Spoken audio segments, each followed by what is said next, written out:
Hey guys, Sean McHalobro here. So the Washington Post has released a relatively lengthy article and a little video to go with it that features Bonnie Ross, Joe Staten, and some other people from 343. The title of the article is Inside Halo's Universal Aspirations, but then the video is about why Halo Infinite missed the Xbox Series X launch date. The video and the article basically cover the same amount of information, and it is about why the game was delayed, but also just about, what's going on with Halo right now. This was published on March 24th, and we all kind of missed it because, we've been so focused on the Halo TV show. I gotta be honest, we really don't have to spend a ton of time going over this entire article in this 7-minute video, because we've literally heard most of what's in both of these. So I'm not going to waste your time going over stuff and giving you quotes that a lot of them, which they even gave in these video interviews, are like literally word for word the same things we've heard before. So instead, I'm going to focus on, the main takeaway that I got from this, article. And I got to tell you, it really explains a lot to me. And what's even more interesting is that it actually links back to a video I made very shortly after even starting on YouTube, just about 2 years ago on May 19th, 2020. Now, before we get into that, I do want to just touch on one thing that was said at the start of this that really left me scratching my head. So I guess they asked Frank O'Connor, franchise creative director for Halo, how does he protect the Halo IP, because he's gotten thousands of proposals from a plethora of companies that want to work with the Halo IP. So they just asked him, how in the world do you, choose which companies actually work on Halo? And what does Frank O'Connor, franchise creative director, basically like an executive, at a Microsoft Game Studio, how does he answer this question? It's kind of like porn. You know it when you see it. I couldn't think of any other voice to use for this quote. I just kind of find this to be outlandish and ridiculous. I personally don't give a damn how, that he said this. It's your career, bro. I don't care. But this was just a real what? I'm just trying to read about Halo and this dude is like, oh yeah, it's just like porn. All right, now let's get to, what I'm talking about here. So again, the theme of this article and this video, why was Halo Infinite delayed, but also just what are the challenges going on with Halo right now, and what are they trying to do? That's why it's called Halo's Universal Aspirations. So here's the first quote from Bonnie Ross that I want to go over, and I think Washington Post actually made a mistake, by the way. They called her the general manager, but she hasn't even had that title since 2014. In 2014, she actually became a corporate vice president, so they screwed that up. Anyway, I think it's a huge opportunity for us to be able to go off console and think about a broader audience. This is, of course, Bonnie Ross talking about the TV show. Then they say she pointed to Marvel's approach as an example of how Halo hopes to position itself for multiple platforms. So they want games, shows, maybe even films someday. Then Bonnie Ross says, and I think both with the Halo TV series bringing in a broader audience, with free-to-play bringing in a broader audience, and then for us, I think it really is a learning about how to be an ongoing service and have an ongoing dialogue with fans and getting the infrastructure right. So I've seen some people really focusing on this one about, how are they going to be an ongoing service and have an ongoing dialogue. So obviously they really need to learn this pretty fast because, there hasn't been any service at all and the dialogue has been minimal at best. But what I really want to focus on from this quote is look how she says the Halo TV series purpose is bringing in a broader audience, and she sees free to play as bringing in a broader audience, the purpose of it bringing in a broader audience. She says broader audience a lot. And while they're trying to focus on a broader audience, check out this part here. But as Ross notes, even as 343 shoots for the stars of a universe, it has to reckon with several factors that threaten, look at that word usage, threaten to keep it grounded, including the fans, us. So we threaten them being able to reach a broader audience, quite literally according to the language of this. And we're going to go over some more quotes, but let me just make the main point now. This just sums up everything. The people steering the ship are seeking to reach a broader audience. They're trying to make Halo a bigger thing, right? Look at the ad right here, Halo on Paramount. And to some degree, they see us, the existing fans, especially the hardcore fans like me that have been here since 2001. They're like, you're practically in the way. We want to reach the broader audience. They are literally focused on making Halo for a broader audience, which means not necessarily for the existing audience. Let's rewind to May 2020. I mean, even Ackman liked this video. Basically, what I did with this video is I just did the business analysis of Halo. I just pretended that I was in charge of 343 essentially, and I was like, all right, just make the cold-hearted essentially business decision. What do we do next for Halo? And if you just look at all the numbers and you look at it really logically and just from a business perspective, as you see gaming getting bigger, you want to target the broad audiences.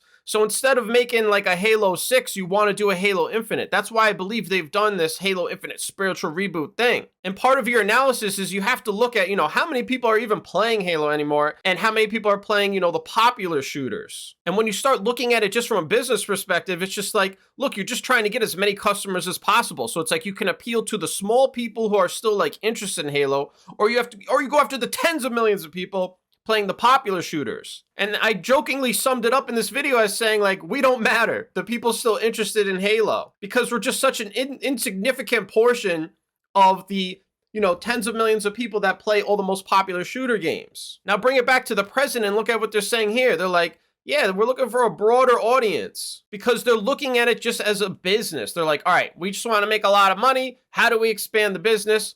Oh, go after the broader audience. So do we make the TV show for the existing fan base, or we go for, the tens of millions of people, if not hundreds of millions that are watching, the most popular shows on these streaming platforms? Now that I've made my case here, let's fast forward to some other quotes and you'll see it just more and more. Check out this interesting quote from Bonnie Ross when she was talking about, specifically the decision to delay Halo Infinite. She said it was an incredibly painful decision to delay Halo Infinite because it would have been great for the business, literally using the word business, to have Halo Infinite there with the launch of Xbox Series X and Series S. Bonnie Ross just sees it as a business. And look, that's her job. Totally understand that. But that explains why they're doing the things they're doing. The problem is that, they have made the right business decision to go free to play, but they're doing it for the main purpose of bringing in a broader audience, right? They didn't think about, like what makes a good free to play game? Like what is live service? And that's why she has to say here, I think it really is learning how to be an ongoing service because they have no idea. They just did the business analysis. What do the top games have? How can we get all these people? Oh, live service. Oh, okay. All right, let's do that. Just make the game live service. And I think the same thing is happening with the TV show. They're like, how do we reach a huge audience? Oh, you can't have Master Chief with his helmet on being this cold-blooded killer. You got to humanize him. You got to change this. You got to change that if you want to get that broader audience. Everything comes back to them trying to reach the broader audience. And I'm not just like making this up, like it's her language right there.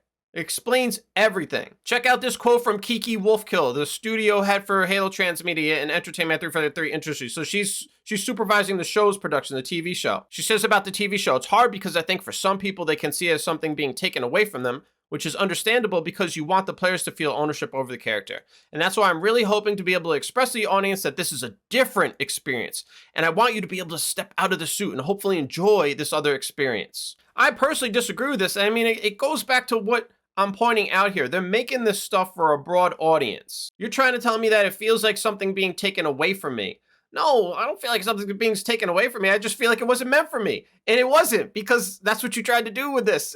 I mean, Bonnie Ross said it right up here. The Halo TV series is about bringing in the broader audience, which means not the existing audience. So it's not made for someone like me. So it's not that something's being taken away from me. It's not made for me. I mean, look, even Washington Post right here says it's the same thing. With both the show and the game has been plotted by focusing on a North Star of reaching new audiences. Right there, I mean, it's right in writing as well. It was a prime motivation behind making the game free to play. One more quote from Wolfkill. I have so much understanding and respect for people who feel this is a violation of my character. In order to tell this John-focused story, we have to be able to see John, because this isn't just about Master Chief.